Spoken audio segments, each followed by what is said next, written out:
Time's finally arrived. Today we're gonna soil block. I wanna share with you folks the recipe that I use, some of the equipment that I have, and how I prepared some of my seeds. So let's get into it. Let's just do a quick little rundown of everything that I have with me today. I have potting soil, of course. We are gonna sift the potting soil through the sieve into this bin. When I do that, I like to have gloves. I have the wool that I'm going to mix into my soil blocking recipe, a spatula to mix it all together, the soil blocking instruments, of course, in 2 different sizes, the trays that I'm going to soil block onto, my seeds, of course, masking tape and a Sharpie to label all of my trays, and I also have my watering can with me that I love to use for precision watering once I've soil blocked.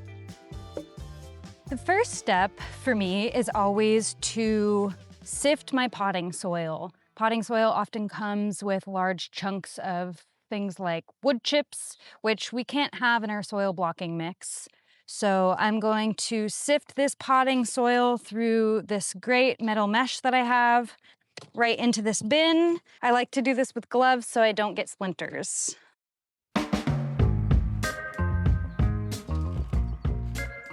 Okay, as you can see, this metal mesh is really good for sorting out all of the chunkier wood bits we don't want in our soil blocks, leaving us with all of this nice fine material.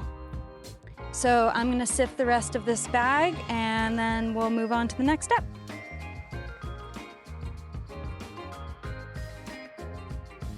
So now that we've sifted our soil, let's chat about the recipe that I use. When I first started soil blocking, I found a recipe from Branch and Blossom that she was using at the time, and it's just worked so well for me that I keep coming back to it year after year. I think now she's come out with a few other videos on other recipes she's experimented with. I highly recommend looking at her videos if you're interested in her other recipes. She's tried mycorrhiza, she's tried coconut coir mixed with worm castings. So yeah, take a peek. But this recipe has worked for me, and I'm gonna continue to turn back to it time and time again because it is just my tried and true. It works very well for me, and I've had very, very healthy seedlings last in this mix for so long. My recipe is a blend of Coco Loco by Fox Farms and pelletized wool. Coco Loco by Fox Farms is a great potting soil mix because it's peat-free. Peat is a non-renewable resource that takes thousands of years to form, and when harvested, it releases massive amounts of carbon into our atmosphere. So I prefer to avoid it, and instead, this coconut coir works just as well, if not better. As for the wool, wool is an incredible resource in your garden or on your farm. I like it because it slowly releases nitrogen, and it's incredible for moisture retention, which is super helpful when building these tiny, tiny little blocks. I love using wool. It's worked wonders for me. I haven't been able to get my hands on local wool pellets. Often when I check my local farm sources, they're sold out. These in particular are from Kestrel Ridge Pellet Company, and they are in Nebraska. I've loved their wool, and it's worked wonders for me. I prepped this wool yesterday. When you get pelletized wool, it comes in these tightly bound little pellets. But when put into a food processor with a little bit of added water, blended a bit, it opens up that wool and allows it to become a bit more fluffy, and it'll disperse better throughout our soil mixture. So this was prepped yesterday. It's ready to be mixed into our soil. The recipe itself is just 3 parts Coco Loco to a 1/2 part of wool. And when I say a part, I just mean it could be a mason jar, it could be a bucket, it could be a measuring cup. It doesn't matter what your part is. If I filled 3 of these with Coco Loco, then I need 1/2 of one of these full of wool to fit that recipe of 3 to 1/2 parts. So here's my 1/2 part of wool, and then we'll get 3 parts Coco Loco to mix into it. Okay, I'm gonna double that, so another 1/2 part wool, to 3 parts Coco Loco.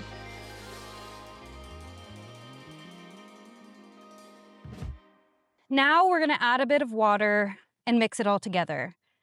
I'm not certain if in the branch and blossom videos there is a certain part for the water. I just mix it based off of experience and intuition of how much I think I need. So I'll show you what that looks like. Okay, I'm just gonna start adding some water.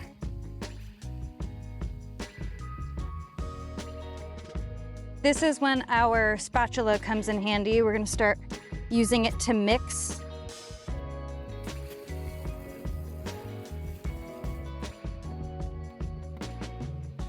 Okay, one thing that is often recommended is to set a bit of this soil mixture aside in case you over wet your soil, just in case you need to add a bit more back.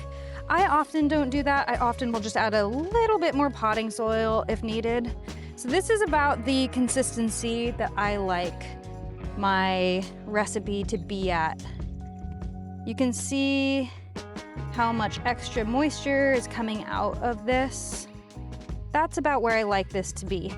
Okay, now that we've gotten our soil mix to our liking, let's chat about the soil blockers themselves. I own the 20-cell soil blocker as well as the 4-cell. I got both of them from Johnny's. They do have other sizes, but I really love that these two work so well together. And by that, I mean these 20-cell soil blocks fit into these 4-cell soil blocks when you have these square dibbles. So these square dibbles are the exact same size as these cells. So when I'm ready to up pot from these tiny little blocks into bigger blocks, they fit right into these 4 soil blocks, which I love. It works very well. It's a great system. I start a lot of my small seeds like chamomile in these tiny, tiny little blocks. It takes up less soil material and less space in your greenhouse, which is great for when you don't know what your germination rate is gonna be. I've had whole trays of things not germinate, and I'm really glad that I didn't spend the time to use the larger soil block or the soil to use the larger soil block to start those seeds. It would have taken a lot more time, a lot more effort, a lot more material. So I really enjoy starting smaller seeds in these tinier cells. But of course, once they're ready to be up potted, that's when this one comes in. This one is very helpful for up potting, but I also do start seeds that are larger, like calendula, in these larger soil blocks to start with. I just bypass this tiny one entirely with larger seeds because a calendula seed is essentially the size of this. A calendula seed would not be very happy germinating in something so small. So I usually go from small to large unless the seed demands the larger space, in which case I go straight into this larger soil block. This 4-cell soil blocker also comes with these round dibbles for when you're starting something like a calendula seed. These squares are perfect for when you're up potting, but if you don't want to create such a wide gap at the top of your soil block, you can just use these small little dibbles to create a little divot for your seed. As for the trays that I soil block onto, I have 2 different NSF certified cafeteria trays that I found on Facebook Marketplace. I first started with these fiberglass trays. I love them. They're incredible. They're so sturdy. I can put an entire row of these larger soil blocks on here, carry it with one hand. I know it's not gonna fall apart or fall over. I love these so much, but when I needed more trays, I couldn't find any fiberglass trays, so I ended up with also some plastic NSF certified cafeteria trays. They're fine.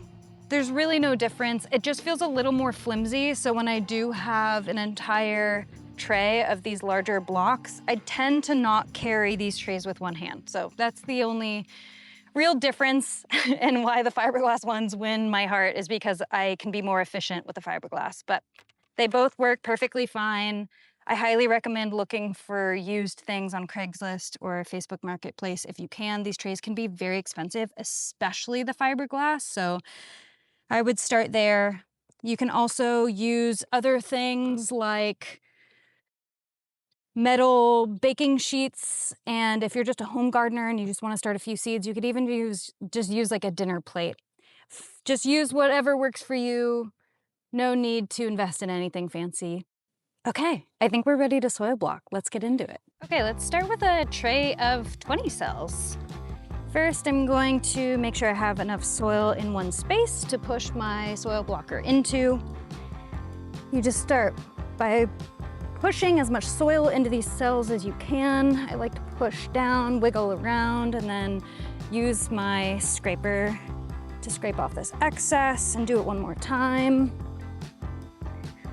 Making sure I'm getting as much soil in these cells as I can.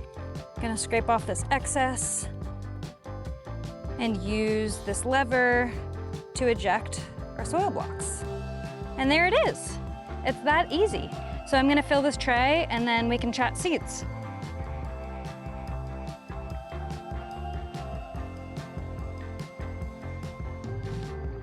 Okay, I have a few different style of seeds with me today.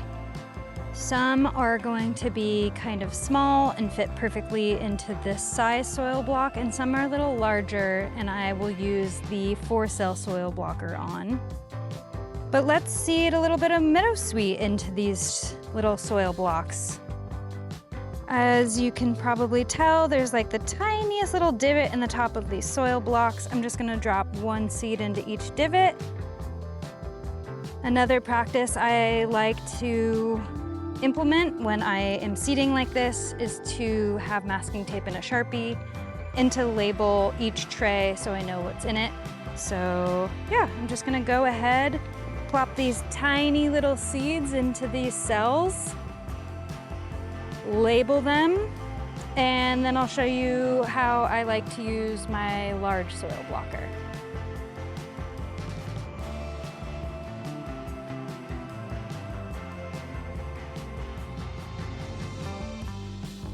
So as I was saying with the large soil block, you'll notice how quickly it eats up soil. But I do like starting some of my larger seeds into these larger soil blocks. I prepped some hibiscus yesterday.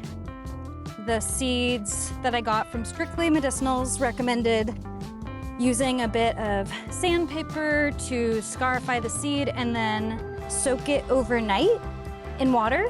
So my seeds have been scarified and soaked, and I think they're just big enough that I'm gonna put them straight into these larger blocks. So similar to my method with the tiny cells, you're seeing that I am pushing it into the soil as much as I can, wiggling it around, scraping off the excess, doing it all over again. And just like the tiny blocks, you can then eject your blocks right onto your tray. Okay, I made a tray using each of the dibbles that I have just to show you the difference. This is obviously the size you would put one of those smaller cells into, and this is the size to plant a seed into. Sometimes I'm lazy and I will use this size, just add a little bit of excess soil into the bottom and plant a seed directly into it, especially with a seed as large as a calendula.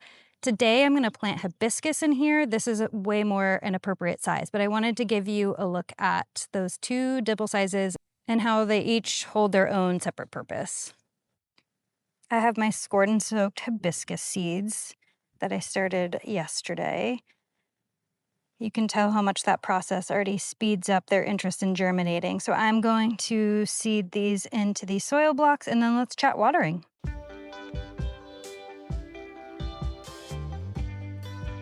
The last thing I wanted to share is that these soil blocks are best when watered from below instead of above.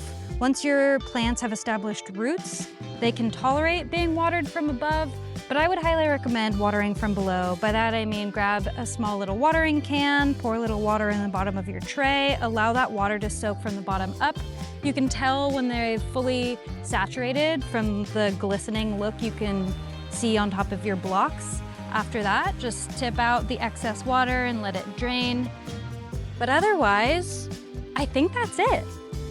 I hope that this has been helpful, and if you have any more questions, let me know. And good luck starting your seeds this season.